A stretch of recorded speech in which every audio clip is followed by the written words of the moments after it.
Hello and welcome to the Learn New Testament Greek channel. As we start our level 3, we're going to look at pronouns and adjectives.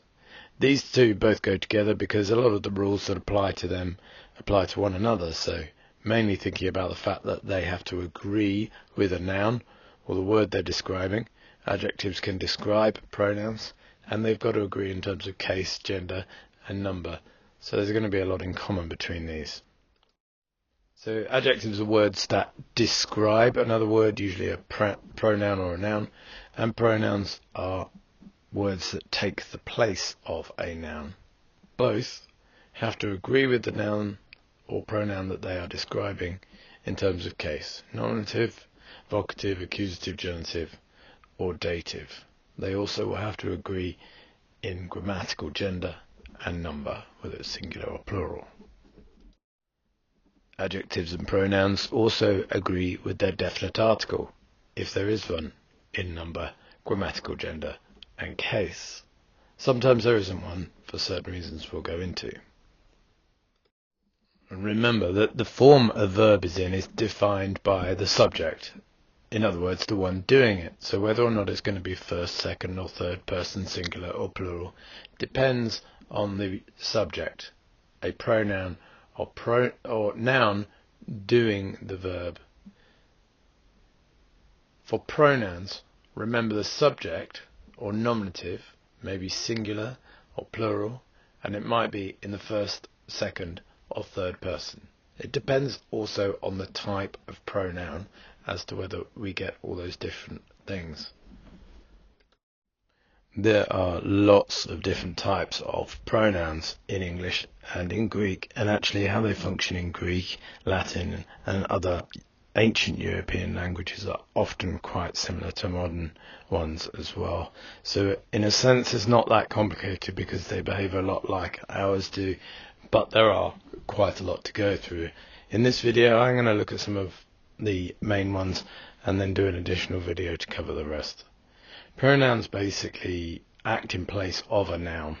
Sometimes after a noun is used, a pronoun may be used to invoke that person or thing once again without repeating in full who they are. There can be genitive pronouns as well, which are possessive.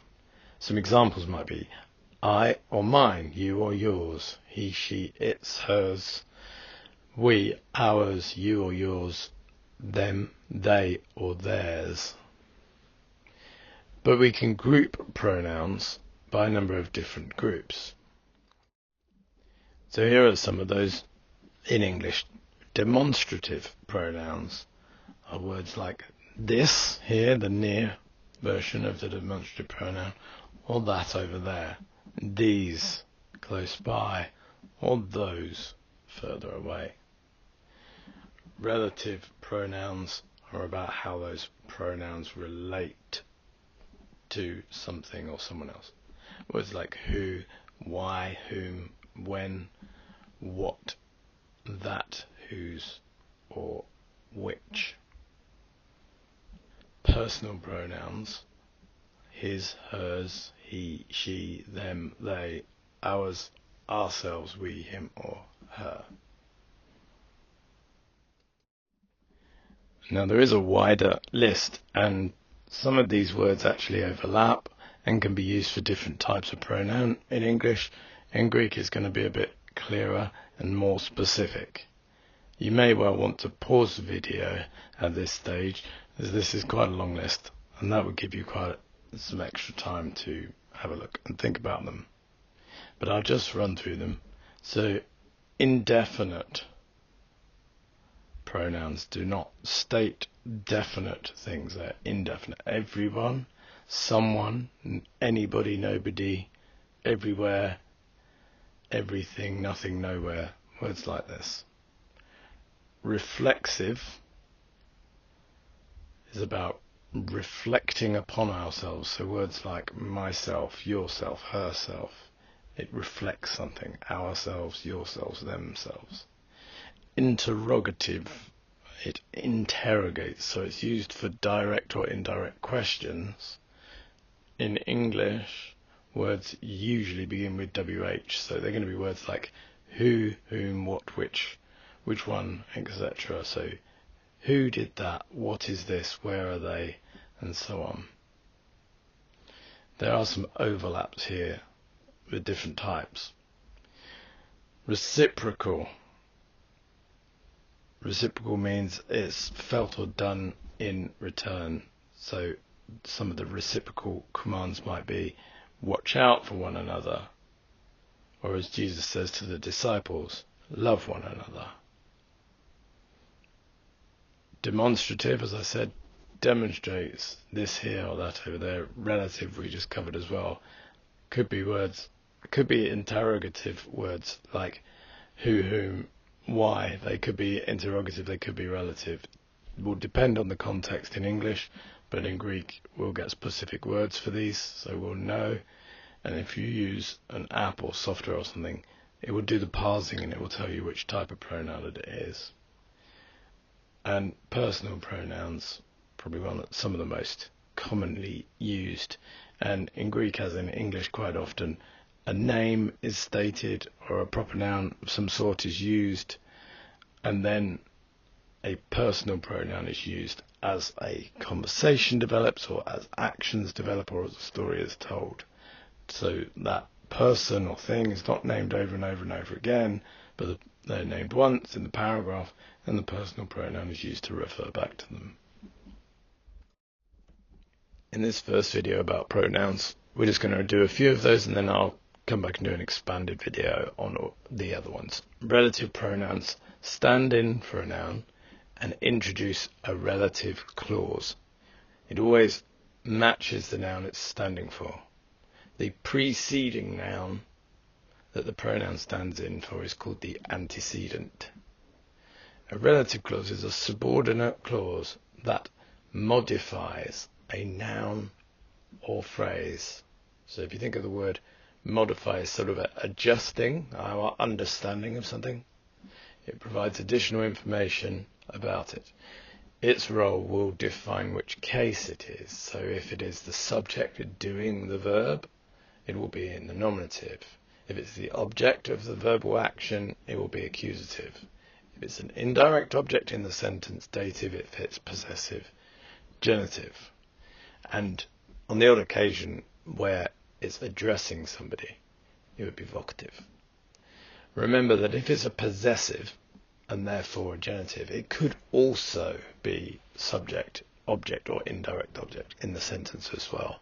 But the fact that it is possessive or associative takes precedence and it gets a genitive form. Here below I've laid these out in a table form for you and color coded them, which might be handy. There's a printable version of this. If you want to request that from me, then I can send it to you. Drop me a comment in the comment box or send me an email or something and I can send that to you or share the document.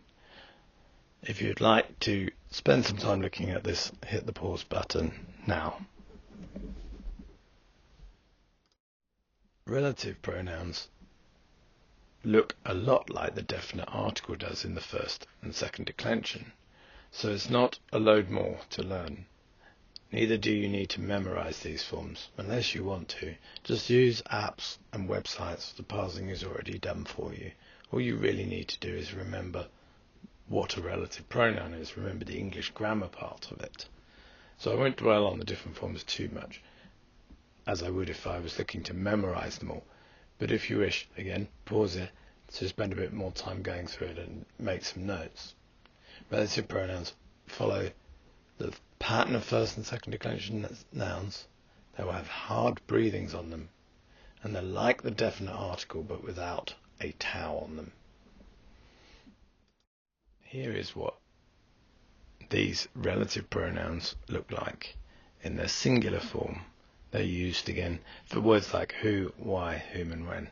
Remember that in some cases the only difference between the pronoun and the definite article is the accent or breathing, so do pay attention to those. For example, the nominative feminine singular here, hey, with an acute accent, is only different because it has an acute accent. The definite article does not. Ho also has the same.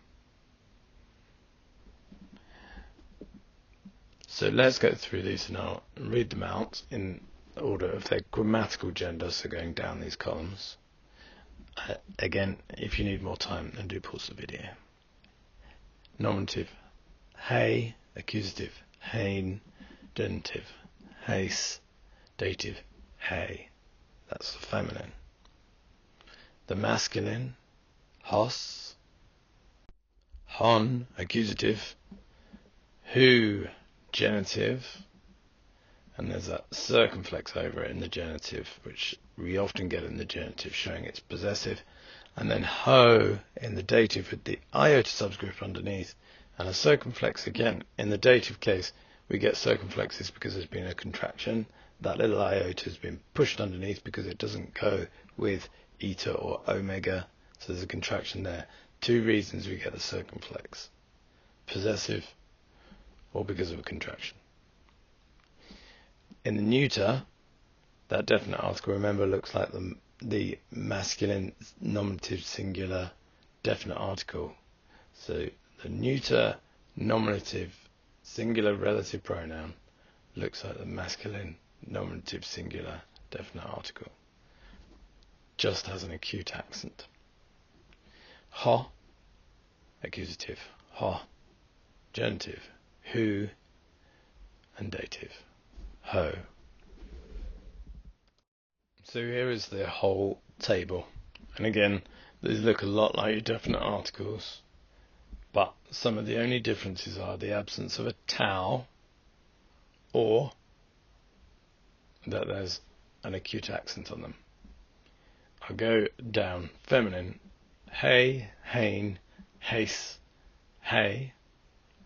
Then the plural, hi, has, hone, heis. The masculine, hos, hon, who, ho, hoi, whos, hone, hois.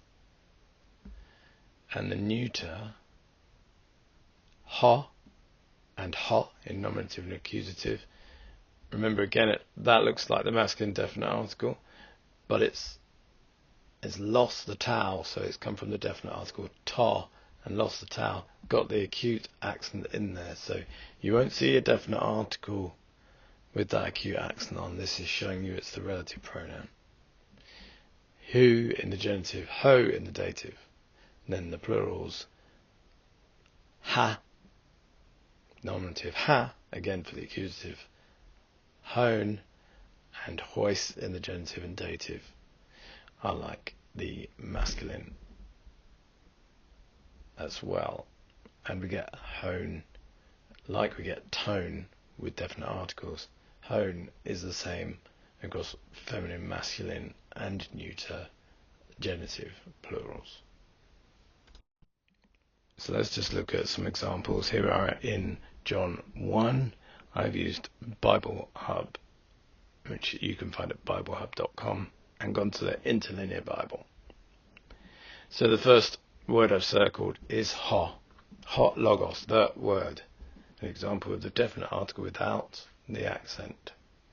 So it's not going to be that pronoun. And if we move along and look at the verb to be, we've got was, we've got ein. It's got a circumflex, and it looks like one of those pronouns we were just talking about, but it's a soft breathing, is ein, not hein.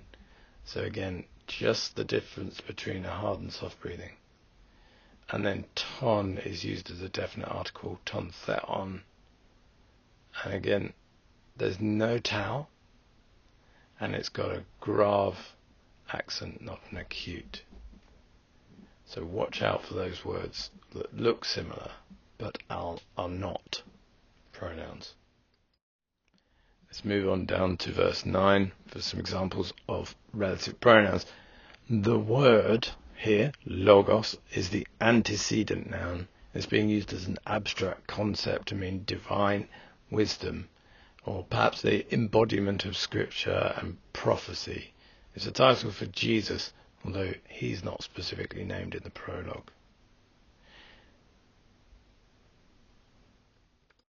Now, there's of course a lot could be said to debate what was actually meant by logos, and theologians spent a lot of time debating that, which I won't do here.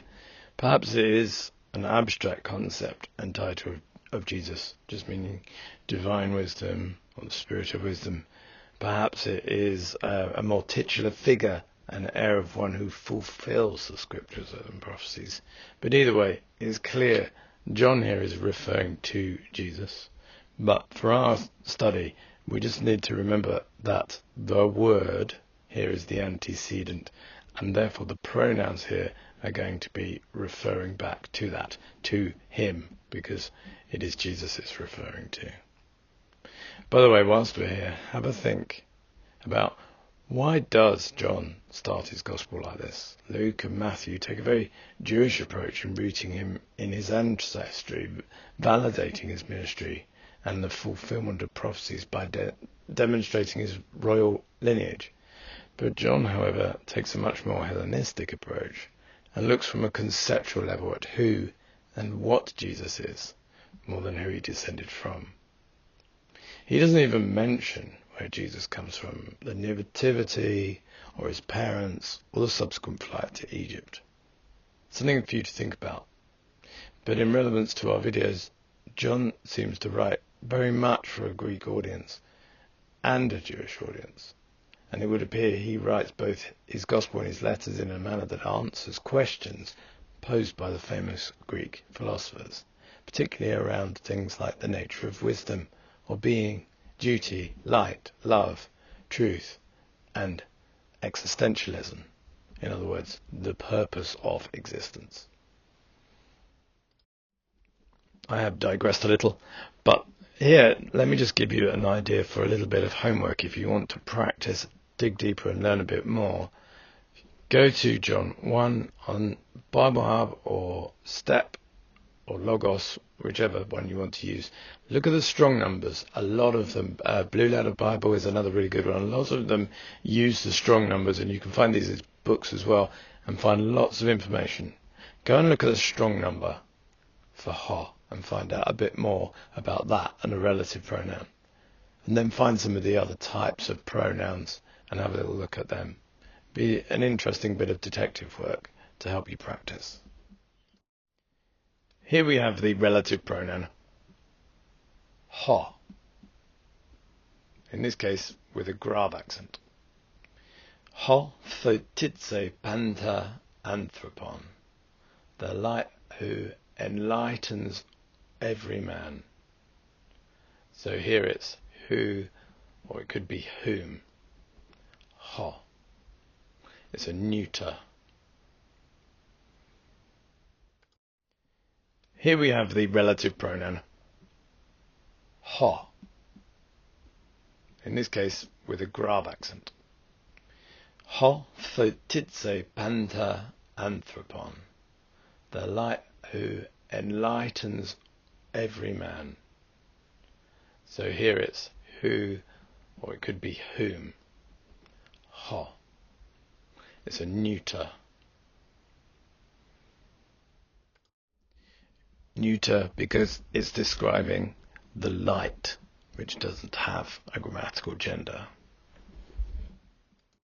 So here are the near demonstrative pronouns. In English, these words like this and these ones here, this person, and so on. These lay out in feminine, masculine, and neuter. Remember, they also have case, nominative, accusative, genitive, and dative.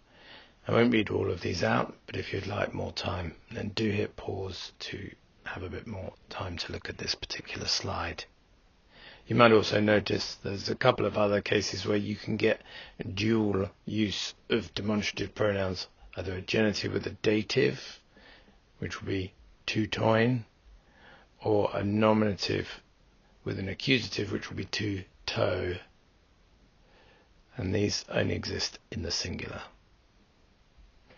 Press pause now if you'd like more time to look at this page. And then here on screen you've got the far demonstrative pronouns. So something like that thing over there, that person over there, those people over there. Again, I won't read the whole thing out. Do pause it if you need to, if you want to spend some time looking at it. Just will point out, however, that you can get some dual use where there's a genitive and a dative next to each other. So in the feminine that would be ekanoin, and in the masculine and neuter ekinoin. If there's a dual nominative and accusative, you get ekano, whether it's feminine, masculine or neuter. Again, hit pause now if you want some more time to look at this page. So let us go back to John chapter 1 to look at an example. In the first verse, it has been speaking about the Logos, the divine wisdom. In the second verse, it says, Utos ein en arche prostonteon. Bible Hub has translated that as, he was in the beginning with God. Perhaps the most literal translation for the use of the demonstrative pronoun in the third person here would be, it was in the beginning, meaning the Word was in the beginning. And it's a third person meaning it, and impersonal, because it's referring to the Word. Bible Hub have chosen he in this case, because the Word is a title that's clearly being used of Jesus. So he was in the beginning with God. So here's a bit more information about that word. We have hutos, haute, or tuta in the neuter. On the left hand side there is the transliteration, and the word would be translated as this, or perhaps also used as he or she or it. In verse 3 of John 1, we have another couple of uses of pronouns, this time personal pronouns. Panta diautu ageneto, all things came into being through him, where a genitive pronoun, autu, is being used. And then it goes on to say, and without him nothing has come into being. Again, autu in the genitive is being used. Remaining in John's Gospel here in chapter 16, I put an example of the far demonstrative pronoun, translated as that. This one is a dative, which you may spot straight away because it's got an iota subscript under the eta at the end. It agrees with the word hemera, meaning day, which also has an iota subscript. It goes on the whole verse to say, and on that day you will ask nothing of me. Truly, truly, I say to you that whatever you will ask of the Father, he will give to you in my name. So why is that a feminine if it's talking about God the Father? So remember, it's going to agree with the noun that it goes with in terms of case, number, and grammatical gender. In this case, hemera is grammatically feminine, so that is the word that ekene is agreeing with here, that day. Pronouns aren't always in the presence of another noun like that, but a demonstrative pronoun, which we would translate as this or that, because they're demonstrative, they relate to another noun. But in this case, we have a personal pronoun, Jesus saying of himself, of me, and the pronoun therefore has replaced the noun, the proper noun of the name Jesus. So emi in this case is of me, or just me on its own would be me. Emme uk eroteseta uden. So the whole verse in context is just been talking about Jesus going to the Father. And Jesus says, Kai en ekene te hemera, and in that day, emme uk eroteseta uden. You will not ask anything of me. Amen, amen, lego humin. Truly, truly, I say to you, and ti eteseta ton patera, whatever you may ask of the Father, dose humin. personal pronoun there at the end in the dative. And then en to onomati mu, in the name of me. So whatever you may ask the Father in the name of me, he will give to you.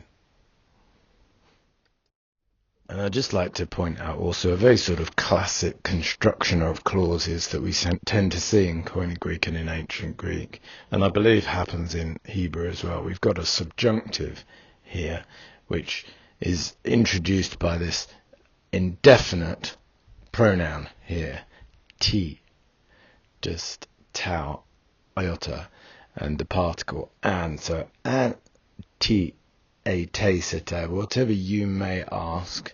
And then it goes on to say, the Father will give it to you. So you get with the subjunctive something introduced, and then in order that something else can happen. So here it's asking and the Father giving.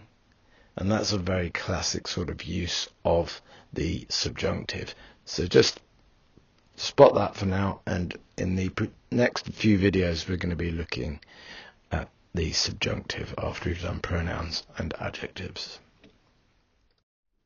Let's move on to personal pronouns, and again do pause the video if you need a bit more time to think about things. I'll make these tables available in the document section as well. Personal pronouns behave a lot like they do in English, although we don't have a very clear sense of things like nominative, accusative, genitive and dative in English. But actually this is one of those places where you do tend to kind of see something that reflects those cases going on. So we have words like I, me, mine, yours, ours, he, she, it, you, and they in the plural. In Greek we have ego, which we get the word ego from, is usually translated as I, or su for you in the nominative, so you singular. Me usually gets translated as me, where that personal pronoun is being used about the object, so the object of the verb. For example, you've given something to me. Genitive would be mine. And then in the plural we have ames, hemas, hemon, hemin, and then similar sort of behavior in terms of the endings for the second person, humes, humas, humon, humin. And then in the third person we get the use of the word alte, feminine, altos, masculine, alto, neuter, and then again it declines in a very similar way to the sorts of patterns we've seen before. So for example, feminine would be alte, altain, altes, alte, altai, altas, altone, and altais. It's pretty simple when it comes to translating those into English. They basically behave like the English equivalents, but we get a clearer sense in the Greek which case it is in, nominative, accusative, genitive, dative. That's not always entirely clear in English. And also, of course, there's a grammatical gender in Greek, which there is not in English. So we've done quite a bit now, and I wonder if you might be able, without any transliteration or translation, to identify what these very common sayings are. These are three of the I am sayings of Jesus. So we have ego eimi at the beginning. So the first one, ego eimi, he hodos, kai he aletheia, kai he zoe. Now, I've mentioned every one of these words at some point, so maybe you can work out what that means. Second one is ego eimi ho poimen ho kalos. And the third one, ego eimi to phos to cosmu. And again, all of those words have been mentioned in previous videos, so you might be able to work out what these mean. Do pause the video if you want a bit more time before I reveal the answers. So the first one is I am the way, the truth and the life. So he hodos is the way. He aletheia is the truth. And life, kai he zoe, the word we get zoo from. The second one, I am the good shepherd. The adjective here is after the noun, so poimen is shepherd and kalos is good. And then the last one you might have spotted, phos is light and cosmu is world. I am the light of the world, from John 8:12. So it might be a bit of a tough ask, but I wonder if you could have a go at translating the whole sentence, and it'll probably be very familiar to you in English. So just go through it, and again, hit the pause button if you'd like a bit more time to think about things. So we've done ego, Amy, tophos, to cosmu, I am the light of the world. With Amy, by the way, we're going to come back a bit more to this particular word in the next few videos, this term at least. Then the next sentence we've got ho akoluthon emoi, the one following me. So we've got a participle here, acting a bit like a noun, the one doing the following, the person or persons doing the following. Akoluthon emoi. In this case, it is a singular, but it's using a singular as a representation of an example for anyone to think about. So it doesn't just apply to one person. And then that's followed by u me. So the two negatives there, which emphasizes the adversative nature there. It's not like a double negative in English, where if you put a double negative, it basically reverses the meaning. Two negatives, two adversatives emphasize. So u me peripatese ente scotia. They will not walk in darkness. Peripatese, again, is an example of a subjunctive, which also is identifiable by the iota subscript. I know I've said that about dative pronouns and dative nouns, but as you can see with te scotia, but it's also something we see a bit in the subjunctive as well. Peri is a preposition, and then pate se is from pateo, to walk. So peripateo is I walk around. So we've got the subjunctive peripatese. So they will not walk in darkness. Al hexato phos tes zoes, but he will have, or she will have, the light of life. Al here means but. It would normally be alla, but because the next word begins with a vowel, to avoid elision, the vowel drops off, something we see in a number of languages. So alla becomes al when the next word begins with a vowel. So al hexe, but he will have tophos tesoes, the light of life. So can you spot the first and the second pronouns in that sentence? And again, pause it if you need a bit more time. So we have first ego, which is the nominative, it's doing the verb to be, I am, and then emoi is the dative here, because it's not doing the verb or subject to the action of the verb. It's not object or subject, but another noun or pronoun in the sentence. So it will be dative. So that emot has gained the iota to put it into dative, emoi. So the one doing the following in that statement is the nominative.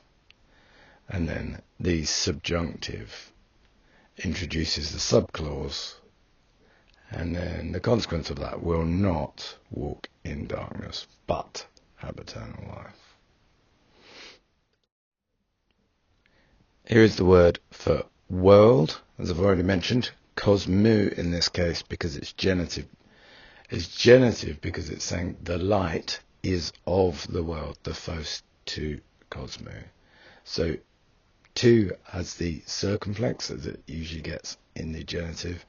Phos also has a circumflex, but in this case, because there's a contraction, it comes from photos, and originally that word was phoatos, and it's been shortened, contracted over time.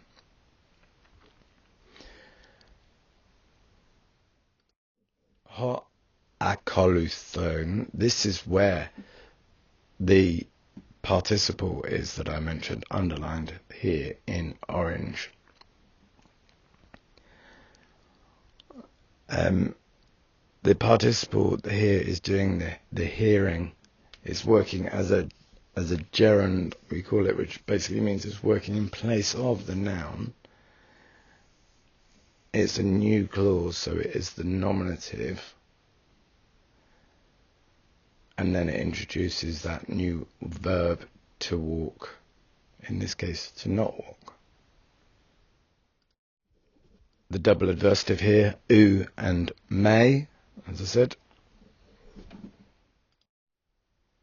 And the verb peripatese, I've highlighted here from peri and pateo. With the verb to have, hexe here comes from echo. The chi gains a sigma because it's a future, so will have the light of life. Exe, hexe, with the hard breathing. So the sibilant is added to the k sound, transforming it into a kasai. So the future is hexe from the verb echo.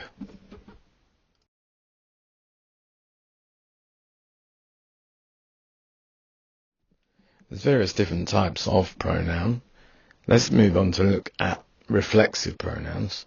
Again, they tend to behave a bit like they do in English. Really, we get this sort of stuff from Latin and French, and they got it from Greek. So in terms of how it's used, it's pretty similar.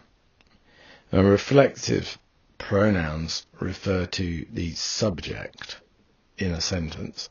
So they're never going to be in the nominative. They decline like the word autos. So I've put in the example of what the nominative would look like to show you how it would decline from there. But we're not going to see a nominative reflexive pronoun because they specifically refer to subjects in the sentence. We would translate these as words like myself, yourself, himself, ourselves, yourselves, and themselves. So with the first person, myself or ourselves, it would be emaltain for accusative singular in the feminine, emaltes for genitive, emalte for dative, and then we had before it hemas for accusative plural, hemas, autas, hemon, auton for genitive, whether it's masculine or feminine, doesn't matter, and hemin, autais for the feminine dative plural. Looking at the masculine, emauton, emautu, emauto, and in the plural, hemes autois. So hemes autus there for the accusative, hemon auton, and hemin autois.